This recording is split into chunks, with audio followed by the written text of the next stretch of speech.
Yo, what's up, guys? This Topics here, and I have a 16 Priory of the Sacred Flame. This is a very difficult key. Let me get it going here. This was actually the last 16 I needed for Resilient, so I'm going to talk you guys through it. It's been a while since I did a commentary, so here we go. I'm popping Shield Wall as I go into this first pull, and then I'm Shield charging that second pack. And then what I did here is right around when I got to here, I actually AoE taunted, because sometimes these, after I charge twice, sometimes these packs in the middle, it's difficult for aggro because I don't want to charge to them and aggro these packs here. So I tend to like taunt, maybe throw an axe, but I definitely always AoE taunt when I get to about here. And then I use my last charge to get to the mini boss. So you want to priority focus the knight here, so you can see that's why I put a skull on the knight to mark it. And the important thing about this pull is you want to have a wall or some type of defensive for every single knockback. So the mini boss is going to do shield slam. You want to have at least shield wall, last stand. You maybe want to have demo shout out on the mobs, a health pot ready. Maybe if you're playing with a priest or a healer with an external, you can have that on you. But you want to try and avoid ever taking those knockbacks raw, because they definitely can one-shot you once you get to higher keys. So you can see I procced cheat on this pull, which is fine. It's a hard pull, so if you proc cheat, don't worry about it. Just try and restabilize. Yeah, very difficult pull. We didn't have any deaths, which is surprising. So you also want to make sure you're not stepping in traps as a tank too, because you'll get rooted and you'll take some bleeds. So you can also deplete that way. So, but after we finish off this pull, I'm actually going to go grab some more mobs. I believe after this knockback, I'm going to do it. So, okay, it looks like we just finished off the mini boss actually. Playing it safe. So I'm going to leap up here. And the patrol was actually bad, so I'm just waiting a second, and I'm actually going to tag these footmen. You want to pull as many footmen as you can. They're legitimately free count. They're so easy. And then I'm going to pull this other 3-pack next to the stairs with a sharpshooter and a priest. So there's only one caster in this pack. Pretty easy. You can play on top of the mini boss chainmail. And one thing I'm going to be looking to do here is there's another pack off the screen that I'm going to want to pull. Let me move my mouse out here. You'll see I'm looking at where the patrol is, and the patrol is actually kind of bad. I was comfortable to pull it now, but unfortunately the patrol is kind of stinky, so I have to wait for this patrol up here to pat back for me to pull the 3-pack that I want, and you'll see that in a couple seconds here.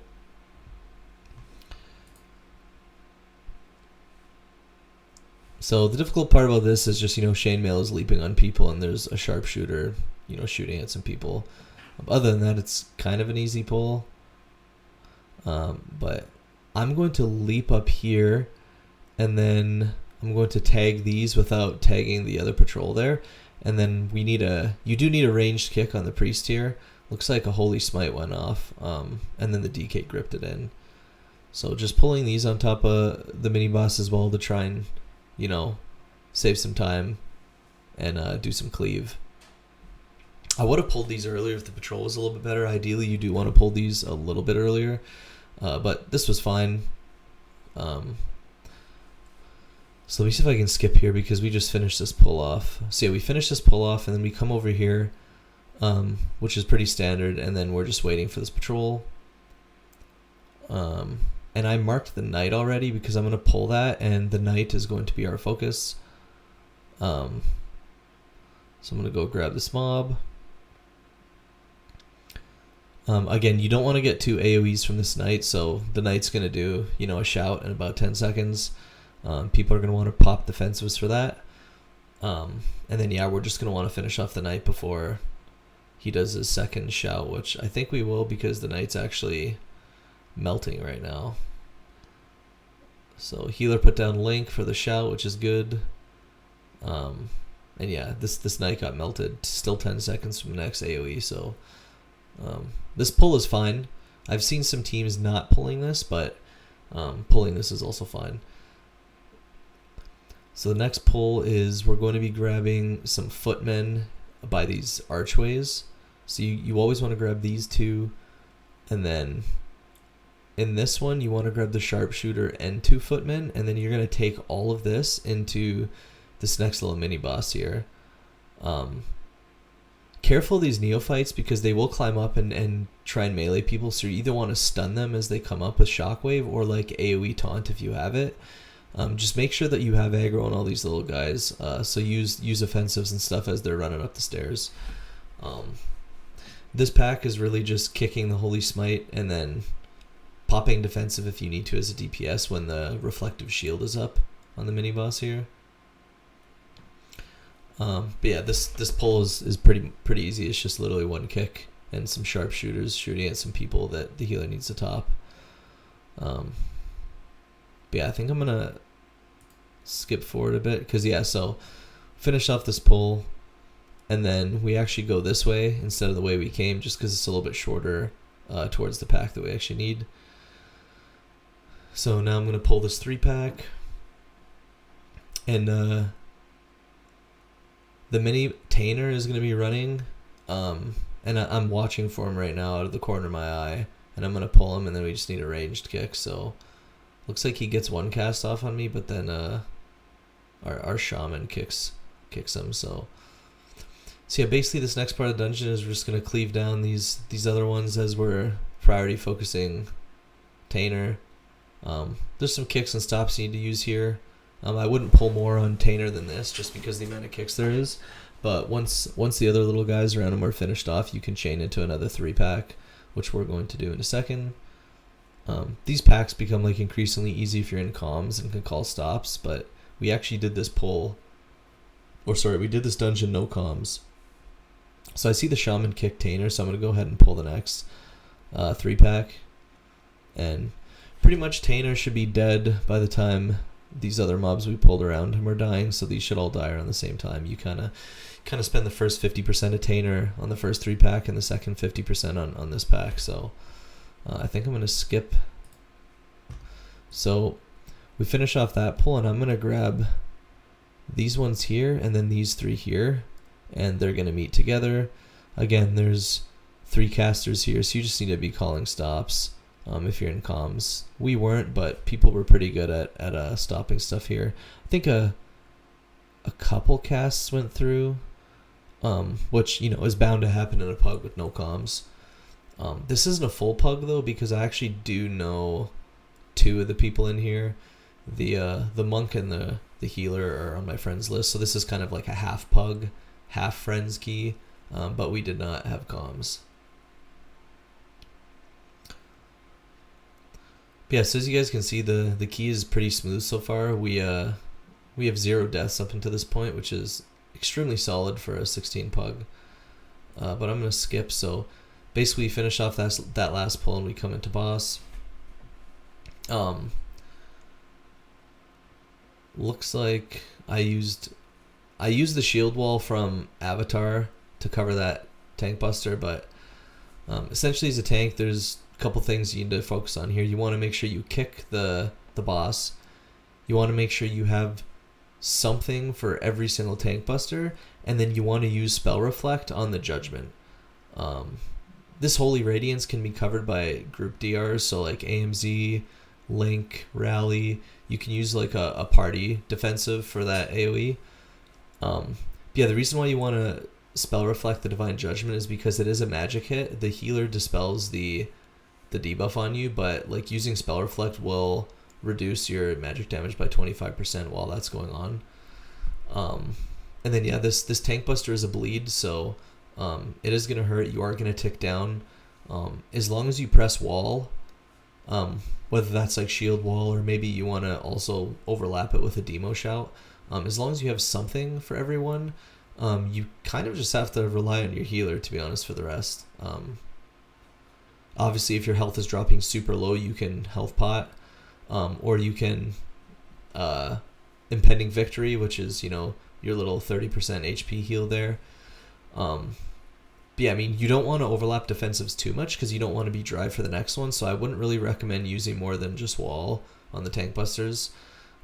Use wall, but if your health drops low and you think you're about to tick dead, definitely pop a health pot or use your 30% self heal. But yeah, other than that, you basically have to lean on the healer a lot here. If you have a healer with an external, you might want to call for that as well. Yeah, this is one of the hardest fights as Prot Warrior this season. You can see I've already procced cheat this pull, which is what this is, which means I dip below 30% health. Yeah, there's, it's rough because we're a tank that doesn't have much self-sustain, so like we really can't heal ourselves that much. All that we have is defensives to reduce damage taken for the most part.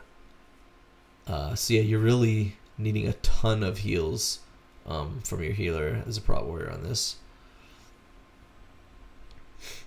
Whereas like DH can heal themselves a lot during this fight, and they aren't as squishy.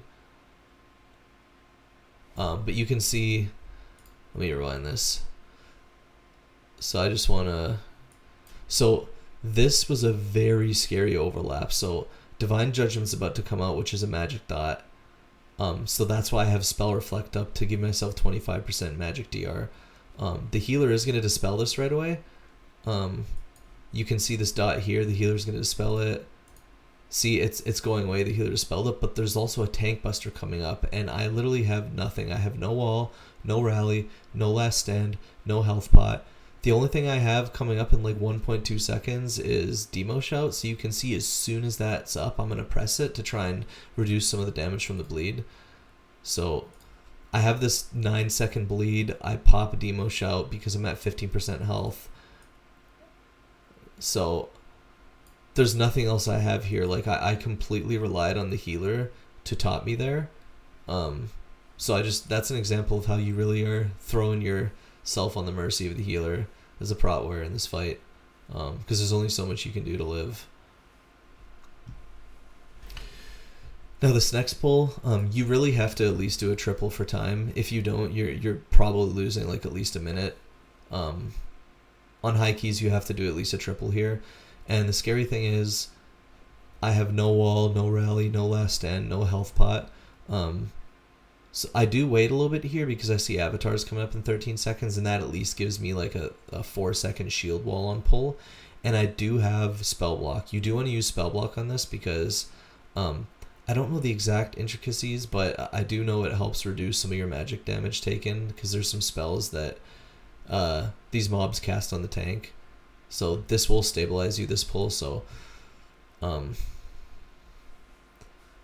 I think I basically wait for Avatar to come up because I see the healer needs to drink. I don't want to go in dry, so I pop shield block because I had some rage to use, and then I pop spell block and Avatar, I believe.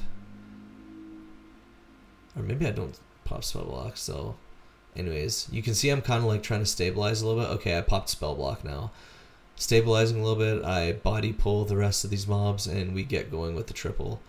But you can see how scary that is on pull. I was dry there. If you have shield wall, it would probably be a little bit easier to get that pull going than what you just saw, but these are things you need to be aware of in these high keys. Like, you got to sometimes pause and look, okay, before I go into this big pull, what do I have? Oh, avatars come up in 10 seconds. That's the only ability I have. Let me just wait for it to come off cooldown, because if I don't at least have that coming in here, it's going to be really difficult. So that's kind of the thought process you have to take sometimes.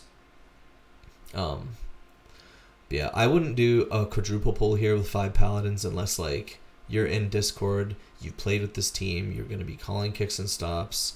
But you know, I really don't think it's you even need it to time a 17. I don't know about an 18, but I know at least a 17 you can definitely still time just doing the triple pull. So the next pull here is this 4-pack, and we just want to prio the caster because I will chain into the next pack, but I don't want 3 casters. So as soon as that priest is dead, I'm going to chain, and that's just to make this pull easier but also save time. So we're going to kill this off, and then I'm going to chain, because then we're going to have 4 paladins, which is fine. You can do 4 paladins here. It's not a big deal. Oh, I thought that I chained this, but maybe I'm trying to figure out what I was waiting for. I mean, I don't have any defensives. That's maybe why. I don't have shield wall, last stand, rally. I don't even have avatar, so I think that's probably why I waited a second here. So now that my avatar's up, I go in with avatar and a couple seconds of shield wall. So yeah, that's probably why I waited there. But I'm gonna skip now because we do this 4-pack and then we just go to the other side and do the other 4-pack. So I chain them together. It looks like we finish this off, and this is a good split. If you're like under 17 minutes pulling second boss, your split is really good. You can actually probably pull this second boss at 18 minutes and still time. Yeah, so we pull this. There's not too much to talk about on this fight as a tank. It's fairly easy. Obviously, you want to pull the boss away from these hammers on the ground to let your DPS have some more uptime. And this Castigator shield that's come out in 5 seconds, you and your team should be stacking away from the sacrificial pyre, because you don't want the Castigator shields to go over top of this and then someone tries to like dodge and accidentally pops one. That's not going to be good. So you always bait the Castigator shield away from the team. You'll see it in a second here. Or away from the... There we go. See, we baited it away. Now we can move over here and start popping these. So... And, as a tank, I usually always pop the first one, and then I let my, DPS or DK handle the rest. But that's literally this entire fight, which you just saw over and over. It's just run away from the hammers, bait the Castigator shield away from the sacrificial pyre, and then, just one by one pop those as a team. Your DPS is going to be popping defensives as they soak, or your DPS, or if you have someone with an immunity, they can soak multiple. Yeah, I'm going to probably skip the rest of this because it's just scripted. Here we go. So yeah, we finish this off. And then yeah, this next pull, nothing crazy. 2 paladins, 2 casters. You just want to be kicking the casters and slowly kiting back. And I also wanted to explain something here too. So I'm going to drop low here, and I know that. Because the only thing I have is Demo Shout, but I do see avatars come up in 10 seconds. But I go in anyway, but like and here's a mistake I made. You see I cast this too early, and it looks like it only clipped 1 mob. I think this 10-second debuff might be the Demo Shout, but let me show you guys that again. I sent it too early as I charged in, and it caught like none of them. So you see I pressed it here and I wasn't close enough, so that's why I'm taking so much damage. Watch how low I drop. Yeah, so I dropped below 30% in proc cheat. Or did I proc cheat? No, I didn't. It was already on cooldown. But had I gotten a little bit closer before I tagged them with this, it would have been 20% DR, and I probably wouldn't have dropped so low, so I just wanted to point out that mistake. It's kind of stupid that I sent that so fast before I was even in range of the mobs. But there's not too much to see here. We're kicking the 2 casters, and we're just kind of kiting back out of the consecrates. Healer's going to be topping us in between Divine Toll. So I'm going to skip this. We finish off that pull, we come up here, and I always LOS this pack. I know some groups don't, but I always do. I think it's safer. So I throw my axe at the one mob, and I just taunt the other. And these can definitely snap to your DPS as they're coming around the corner. That's why I throw down Ravager, because I want the Ravager to be taking these mobs as they come in.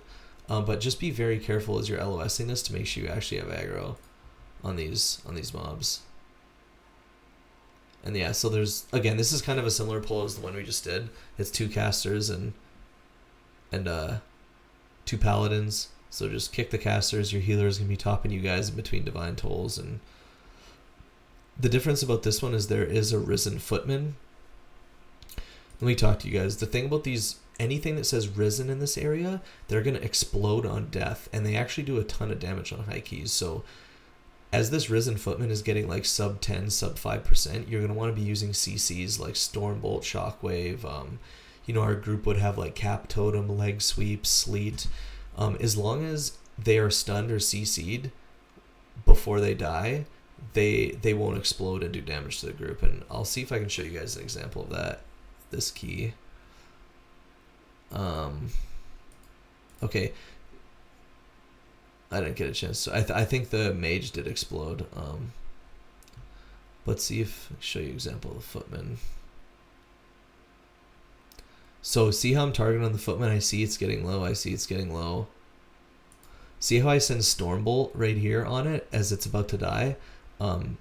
If it dies while this is still stunned, then it won't explode, and it looks like that's the case. See how it didn't explode, didn't take any damage? You want to make sure you CC anything that says risen on it. And those light spawns, when they do burst of light, you want to drag all the mobs out of it, because if you don't, it'll actually heal all the mobs that are in that circle. So next pull, we're going this side. I kick right away, and I try and pull them back a little bit so that we don't aggro the patrol if it passes us. This is difficult pull in a pug with no comms because there's 3 casters. So I think we actually lose someone here, if I remember. I think we lose our monk, because I think he gets casted on and he just didn't have anything to live. Let's see.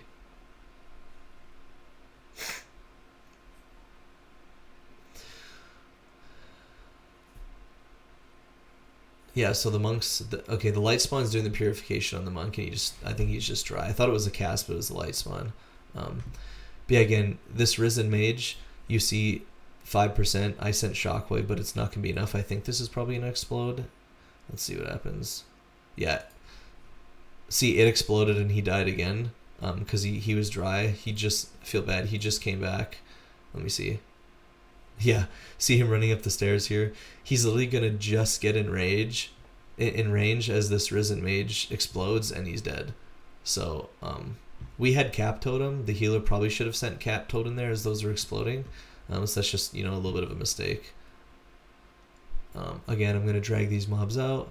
The DK grips this footman out just in time before light spawn explodes. So that's good. Next, we're going to do the patrol. So what I usually do, because I don't want to charge in and accidentally aggro the mini boss, I usually just taunt one of the mages and axe throw 1 or 2 of the rest of the mobs, and then I spell reflect immediately, because as long as I'm the first one aggroing this, they're gonna cast and I can get a spell reflect off. So let me see if that's what I do here. Yeah, see, I have spell reflect up because look, both of these casts are on me. So I'm gonna get some spell reflect value there. And that's kind of how you pull this as a warrior. Just taunt and throw your axe and spell reflect immediately, and you can get some damage off. And if you have a DK, they can grip. If you have ranged, they can also kick. But never charge to this patrol. Always just taunt or axe throw, because you don't want to charge and risk aggroing the mini boss. But again, there's some risen footmen in here that we're going to need to stun as they die, and then we're just going to want to make sure we drag them out of the light spawn AoE if the light spawn starts casting, just so that they don't heal. So I'm kind of watching for it to get low here. I think I'm going to send stun soon. Oh, so that died too fast. I didn't get a chance to stun, but you'll see. Oh, okay, well, it's going to die before the light spawn thing goes off. So, alright. Next, we're going to go into the mini-boss. This mini-boss is Lust. Now, what I should have done is I should have gone in here, done our kicks, and then chained it into this corner pack, because this corner pack's a joke. And it's kind of inefficient just to play these 3 by themselves. But I'm going to tag this patrol, this Risen Footman, and get these 3, and I think like halfway through the pull I go back here. But yeah, this is a Lust pull. And you just want to make sure that you have a wall for every blazing strike from this mini boss, because it will truck you as a tank. So this blazing strike is about to be casted, and you can see I pop shield wall. So yeah, this pull is just getting kicks and stops, and then just pressing defensive as a tank on the tank buster here. Yeah, I think as these casters are dead, I'm going to chain the mini boss into the other pack. Yeah, I probably could have went a little earlier here, but I'm just sitting in this AMZ. So I'm going to take this next tank buster, and then I think I'm going to go. There we go. I just didn't want to take a tank buster as I'm chaining, and then kind of get caught off guard. So see, I'm gonna have shield wall coming up just in time for this next tank buster. We're gonna kill the mini boss off, no problem. As soon as this mini boss is dead, I'm gonna chain into the rest of them. There, someone kicked that one, and now I'm moving over here. So it's actually smart to stagger these 2 packs like we did, because you're not gonna have all 6 risen enemies dying at the same time. Like you can see, there's 6 risen in here. So because they're staggered, these 3 are going to explode first and then these 3, and that kind of increases your chance of surviving this and not dying from them all exploding at the same time. So yeah, that's why you kind of pull the mini boss back here and you kind of get some damage on these ones and then chain to the other side. It's smart to do it that way. A lot of people wipe on this pull because they don't have enough stuns left, or they overlap their stuns on these risen footmen. But you can see Cap Totem went out, and I think it missed a couple of them, which is why we took some damage. But I think it did get at least one of them, which will save you. You can take 2 explosions here. I don't think you can take 3 on high keys, so just imagine you have all 6 risen footmen about to die at the same time. If you miss more than 2 of them out of the 6, like, you're probably dead. So that's why it's good to stagger them. And I'm looking at the timer. I'm like, okay, timer is awesome. There's no point in me chaining this into the boss. Let us just sit here and make sure that we get our stuns off on these before they explode. This one's at 1%. I sent Stormbolt on it to make sure it doesn't explode. And then leg sweep is up on that one. And then I sent Shockwave. I think 1. So yeah, we only take 1 explosion there. So pulling boss with 5 minutes. This is only about a 3.5 minute boss, by the way. So I know that timer's free. Probably not going to show too much of this because personally I actually think this is the easiest boss of the dungeon, believe it or not, at least as a tank. DPS are going to get targeted with this beam. They're just going to have to make sure they kite it away from the group. Then you just got to step out of these circles, and then you just have to look away for the blinding light. You don't want to be facing the boss for blinding light, otherwise you'll get disoriented. So I'm going to fast forward a bit because, yeah, we're going to get this boss to 50%, and then we're going to go upstairs. Once we get upstairs, we can use stuff like Rally, Link, AMZ, because you get ticking damage from the boss until the shield is broken. But this is where you send all your cooldowns. So you can see I'm going to send Avatar, Dragon Breath, and I send Demolish. So we just want to get through the shield as soon as possible to stop the pulsing AoE. And then you want to kick the cast. And then as these are coming up, so these lose health along with their alive. So you actually don't need to do anything to these as long as you CC them. So you can see the monk Rop to this side. I'm going to come down here and shockwave these. And you can kind of see they're already at 32%. They're just ticking away as they're CC'd. They're already sub 20 by the time they get up here. So I'm kind of backing up, trying to make sure that, none of those hit everyone. If you get to this point where your group is healthy and all these ads are dead and it's just you guys and the boss, congratulations, you've timed the key. It would be very hard to deplete from this point. The only way you deplete is if someone runs the beam over the whole group, or a couple people look right at the blinding light and get stunned. But yeah. So you're gonna see I'm gonna turn away here for the blinding light. DPS is kiting the beam away. But yeah, this is it's basically free at this point if you get to this point. So we're gonna finish this off. Let me see how much time we have left. I knew our timer. Yeah, our timer on this was really, really good.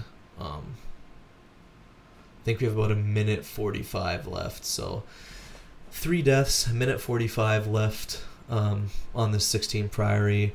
I was super happy with this. Believe it or not, I think this was only, I want to say this was 4th or 5th attempt, which is actually pretty solid to only have 4 or 5 attempts on this key. This gave me 16 Resil and allowed me to start the prog and the grind of 17s. So hopefully you guys like this commentary. Leave a comment down below if you have any questions, and definitely subscribe and like this video if you want more Prot Warrior content. So thanks for watching. We'll see you guys in the next one.